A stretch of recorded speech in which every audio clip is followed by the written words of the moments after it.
Bienvenue dans une nouvelle vidéo MotoGP et aujourd'hui on va parler de Ducati et plus précisément la place qui est pour le moment libre aux côtés de Francesco Bagnaia. Quel pilote va rejoindre l'équipe officielle Ducati en 2025?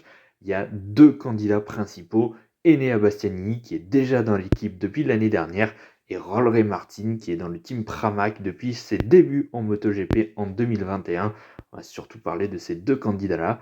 Mais il ne faut pas oublier qu'il y a d'autres options sur la table. C'est presque une vidéo débat au final, je vais donner un petit peu mes arguments, qui pour moi mériterait le plus ce guidon chez Ducati, puis ensuite on va analyser la situation évidemment des deux pilotes principaux, mais aussi de quelques autres options. Bref, n'oubliez pas de liker, partager, commenter et surtout vous abonner à la chaîne, c'est très important. On est parti. Tout d'abord, faisons une petite comparaison entre les deux principaux candidats au guidon Ducati officiel, Enea Bastianini face à Rollerey Martin. D'un côté, on a l'italien Enea Bastianini qui est arrivé en 2021 avec le team Ducati Avintia avant d'arriver dans le team Gresini en 2022 et directement être propulsé dans le team officiel dès la saison 2023. Faut le dire, se retrouver propulsé dans le team officiel Ducati au bout de 3 ans en MotoGP, franchement, c'est pas si mal que ça. Enea Bastianini a connu un début de carrière en MotoGP, franchement, plus que bon. Oui, mais voilà, et c'est pour ça que son guidon est en danger aujourd'hui. Eh bien, c'est que depuis qu'il a rejoint l'équipe officielle Ducati la saison dernière, eh bien, c'est une vraie galère. La saison dernière a été complètement ratée pour l'Italien, qui n'a pas été aidé par une blessure dès le premier Grand Prix lors de la course sprint au Portugal, bien aidé par Luca Marini. Il s'est reblessé une deuxième fois dans la saison à Barcelone au premier virage. Pour le coup, c'était sa faute. Et sur les Grands Prix où Enea Bastianini était présent, eh bien, on n'a pas vraiment vu à une très très belle fête, si ce n'est en Malaisie, où là, pour le coup, il avait vraiment été très bon. Il allait décrocher la seule victoire de sa saison, mais on s'attendait à beaucoup plus. On s'attendait même à ce qu'Enea Bastianini challenge son équipier et champion du monde, Francesco Bagnaia. Ça n'a pas été du tout le cas. Et ça nous a beaucoup déçus. Dans le même temps, il y a un Espagnol, Rollerey Martin, qui s'est mis en évidence la saison dernière. Lui, comme Enea Bastianini, a démarré en MotoGP en 2021 dans le team satellite Pramac. Donc depuis le début de sa carrière en MotoGP, il n'a connu que cette équipe Pramac. Et franchement, sa première année de rookie avait vraiment été très bonne. Beaucoup de pole position, c'est ça qui avait le plus marqué.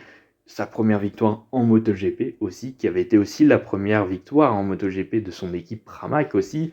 Faut pas l'oublier non plus. Une blessure durant l'année, un petit peu d'inconsistance, mais globalement, c'était franchement pas si mal.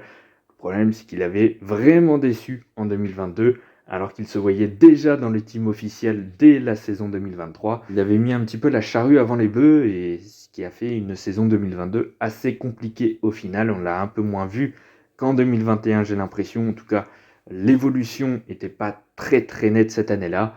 En revanche, en 2023, quelle saison! L'année dernière, Rollerey Martin a renoué avec le succès, plusieurs victoires durant la saison, mais c'est surtout qu'il a joué le titre mondial jusque la dernière course à Valence. Malheureusement, titre qu'il n'a pas pu aller chercher. Il a fini vice-champion quand même la saison dernière pour un pilote satellite. C'est franchement pas si mal que ça. Et je crois que dans l'ère MotoGP, il n'y a que 3 pilotes qui ont réussi ça. C'était Gilberto, Franco Morbidelli et Rollerey Martin. Donc c'est assez rare pour le souligner. Et voilà donc comment on en est arrivé à un duel Bastianini-Martin pour le guidon officiel de la Ducati en 2025. Ce sont deux pilotes qui ont démarré sur des Ducati, ce sont des purs produits Ducati. Alors, Rollerey Martin un peu moins, c'était de base un produit KTM qui est finalement monté chez Ducati en MotoGP, faute de place dans l'équipe autrichienne. Mais voilà, les deux ont débuté tous les deux sur des Ducati. Ils ont fait toute leur carrière sur la même moto. Ce qui met un petit peu de doute dans la tête des dirigeants de l'équipe Ducati pour choisir leur pilote pour 2025, c'est surtout qu'on a des trajectoires assez, pas opposées, mais assez différentes finalement.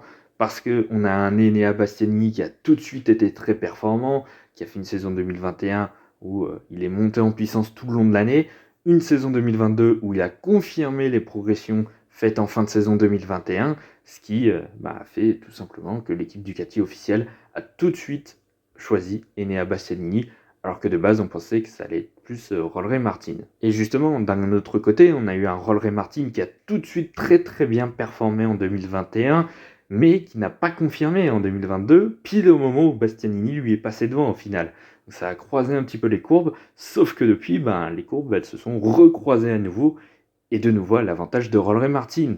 Il faut rajouter aussi à cela un autre problème, la blessure dès le début de la saison d'Enea Bastianini. Donc en fait, on ne sait pas réellement si Bastianini n'a pas performé parce qu'il y a eu cette blessure, donc moins de préparation. Enfin, en tout cas, il a fait moins de Grands Prix. Dès le début, il n'était pas là, tout simplement. Il est arrivé en cours de saison, donc ça a été difficile pour lui de se remettre dans le rythme. Il s'est reblessé une deuxième fois. Donc au final, on n'a pas pu vraiment savoir si Enea Bastianini était réellement peu compétitive ou est-ce que c'était tout simplement un problème de forme physique et pas de talent. Et du coup, de l'autre côté, Rolleray Martin, qui n'avait pas confirmé en 2022, avait fait une superbe année 2023. Bon, le problème, c'est que Bastianini avait signé pour 2 ans. Ducati a voulu honorer le contrat d'Enea Bastianini. Du coup, c'est pour ça qu'en 2024, Bastianini est resté dans l'équipe officielle. Et puis bon, on ne sait jamais, cette saison, il peut toujours se réveiller. Et d'ailleurs, c'est ce qu'on a vu au Qatar. Justement, de ce qu'on a vu au Grand Prix du Qatar, c'est un Rolleray Martin qui a l'air d'être toujours aussi performant qu'en 2023, sauf que d'un côté, on a un Enea Bastianini qui est en train de remonter aussi, il a fait de très bons tests privés, un Grand Prix du Qatar qui a été plutôt correct, un poil décevant au final, vu les tests privés, je m'attendais peut-être à un peu mieux encore d'Enea Bastianini. Ceci dit, il a battu Bagnaia en qualification, c'est pas rien non plus. Voilà, à nouveau, on a un duel serré entre Martin et Bastianini, qui sont, je le rappelle, sur la même moto, même s'ils ne sont pas tous les deux dans la même équipe, ils ont la même moto. Donc au final, on peut voir que les carrières d'Enea Bastianini et de Rolleray Martin sont plutôt similaires au final, et que ça va pas être si facile de choisir l'un ou l'autre dans le team officiel Ducati pour 2025, et ça va avoir des conséquences sur le mercato de la saison prochaine, parce que je peux vous dire que celui qui ne sera pas dans le team Ducati officiel va quitter la marque Ducati. J'en suis quasiment certain. Et c'est ce qu'on va voir tout de suite. Et oui, on va créer 2 scénarios possibles. Tout simplement, Bastianini reste dans le team officiel en 2025. Eh bien, qu'arrivera-t-il à Rolleray Martin? Est-ce qu'il restera dans le team Pramac une 5e saison? J'en suis pas si sûr que ça, et même les dirigeants de l'équipe Pramac s'attendent à voir partir Rolleray Martin, quoi qu'il se passe. C'est tout simplement le directeur de l'équipe Pramac, Gino Borsoy, qui a annoncé que Rolleray Martin allait tout simplement quitter Pramac très probablement, quoi qu'il arrive. Si Martin part dans le team officiel, forcément il va quitter l'équipe Pramac, mais si c'est Bastianini qui reste, c'est pas sûr que Rolleray Martin reste dans cette équipe. Il y a plusieurs autres pistes. Rolleray Martin, on le sait, il veut absolument faire partie d'une équipe officielle, et si ce n'est pas chez Ducati, il ira voir chez les autres constructeurs. On a entendu ces derniers temps une rumeur comme quoi Rolleray Martin pourrait rejoindre le team officiel Honda. Bon, c'est pas la rumeur dont je crois le plus, parce que bon, ce serait quand même se mettre une balle dans le pied de quitter Ducati pour rejoindre Honda. Quand on s'appelle Johann Zarco, ok, ça peut passer avec son âge et puis son expérience, etc. Mais quand tu t'appelles Rolleray Martin, que tu es vice-champion du monde en titre de MotoGP, que tu joues encore le titre probablement cette année, quitter Ducati pour aller chez Honda, c'est pas le meilleur des choix. Je pense pas. Après Honda, il y a peu d'opportunités après. Peut-être qu'une place chez Yamaha va se libérer si Fabio Quartararo part, par exemple. Mais j'imagine pas qu'il ira là-bas. Ça a l'air d'être encore pire que chez Honda cette année. Chez KTM, ça semble être coincé déjà. Binder, Miller, Pedro Acosta probablement aussi vont jouer les places. Enfin, Binder est déjà chez du KTM, il a déjà signé. Mais la deuxième place va probablement jouer entre Miller et Acosta. Et il reste une place chez Aprilia. C'est, j'ai envie de dire, la seule place qui serait disponible dans un team officiel pour Rolleray Martin. Mais bon, je ne sais pas si réellement l'équipe Aprilia considère Rolleray Martin comme une option. Ils ont parlé d'Enea Bastianini, mais du coup, s'il reste chez Ducati, il n'y aura plus de Bastianini pour Aprilia. Tout dépendra aussi de la retraite ou non d'Aleix Espargaro au final, parce que s'il ne part pas, il restera chez Aprilia dans tous les cas. Donc voilà, le mercato est agité, mais pour le moment, il n'y a pas énormément d'opportunités pour un Rolleray Martin et pour même d'autres pilotes qui souhaiteraient quitter leur équipe. Bon, ça c'était pour la partie Rolleray Martin. Maintenant, on inverse les rôles. Si Rolleray Martin part dans l'équipe officielle et remplace donc Enea Bastianini, eh bien, où est-ce qu'on pourrait retrouver le pilote italien en 2025? Eh bien, j'ai envie de vous dire, la plus grosse opportunité sera justement chez Aprilia. On a entendu ces dernières semaines le directeur de cette équipe Aprilia, Massimo Rivola, qui a fait du pied à Enea Bastianini en disant qu'il cherchait potentiellement un pilote italien pour remplacer Aleix Espargaro s'il prenait sa retraite. Il peut aussi d'ailleurs remplacer Maverick Viñales, hein, ça peut être aussi une possibilité également. Et bon, je peux vous dire qu'en disant ça, il visait totalement Enea Bastianini. D'ailleurs, je sais même plus, mais je crois qu'il a même cité le nom d'Enea Bastianini, comme ça c'est fait. Voilà, ça a l'air d'être une des priorités d'Aprilia sur le mercato, c'est d'avoir Enea Bastianini dans le cas où il quitterait l'écurie d'usine Ducati. Après, il y a aussi le cas où Enea Bastianini prendrait la place de Rolleray Martin dans l'équipe Pramac, justement.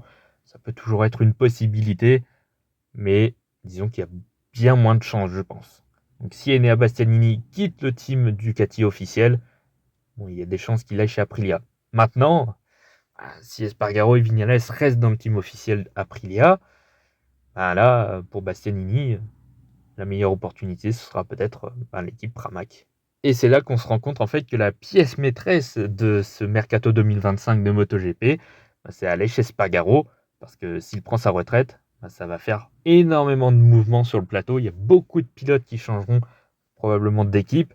Par contre, si Espargaro reste, il y aura un petit peu de changement, mais un petit peu moins quand même. Donc ouais, il y a quand même de fortes chances qu'on ne retrouve plus Martin et Bastianini chez Ducati tous les deux en 2025. Il y en a très probablement un des deux qui partira de cette équipe et de ce constructeur Ducati l'an prochain. Après, il peut y avoir aussi d'autres candidats au guidon de cette Ducati officielle. On parle aussi de Marc Marquez, qui a rejoint Ducati cette saison avec le team Gresini. Je ne sais pas réellement si l'équipe officielle va vouloir aligner deux champions du monde. Et Francesco Bagnaia, qui est le meilleur pilote du plateau actuellement, avec Marc Marquez, qui fait encore de très beaux résultats, qui a été un immense champion les dernières années avant sa blessure. Je ne suis pas sûr qu'il veuille vraiment réunir ce duo-là pour la saison prochaine. Ça pourrait clairement faire exploser le team. Il faudra peut-être aussi scruter d'autres pilotes au sein de ce constructeur Ducati, notamment dans l'équipe VR46, avec Marco Bezzecchi, qui a fait deux premières saisons en MotoGP vraiment top. Je pense pas que ce soit le plus gros candidat à ce guidon de la Ducati officielle pour l'année prochaine. Il faudra quand même regarder, on ne sait jamais, mais ça part un petit peu mal vu son Grand Prix du Qatar qui a été très compliqué.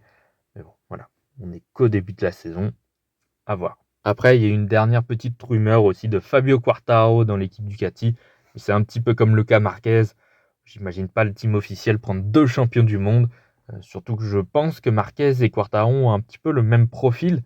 Je veux dire que ça a été ces deux champions du monde de ces dernières années, mais qui ont tous les deux été dans une équipe qui a fort régressé ces dernières années, qui ont piloté des motos vraiment pas bonnes du tout, qui n'ont jamais pu rien faire ces deux dernières années. Pour Fabio, cette dernière année, et pour Marc Marquez, ça fait déjà plusieurs années maintenant, qui souhaite rebondir dans le meilleur constructeur, en tout cas dans un des meilleurs constructeurs. C'est ce qu'a fait Marquez cette saison. Et Fabio Quartararo, peut-être qu'il aura envie lui aussi de quitter Yamaha pour une autre équipe, notamment Ducati. Mais bon, ça c'est un autre débat. Voilà. Il y a une option Fabio Quartararo, mais je pense pas que ça se fera. Il y a de très peu de chances, je pense. Voilà, c'est la fin de cette vidéo. Merci d'avoir écouté jusque-là. N'oubliez pas de liker, partager, commenter et surtout vous abonner à la chaîne, c'est très important. Nous, on se retrouve dans les prochains jours pour une prochaine vidéo. À bientôt.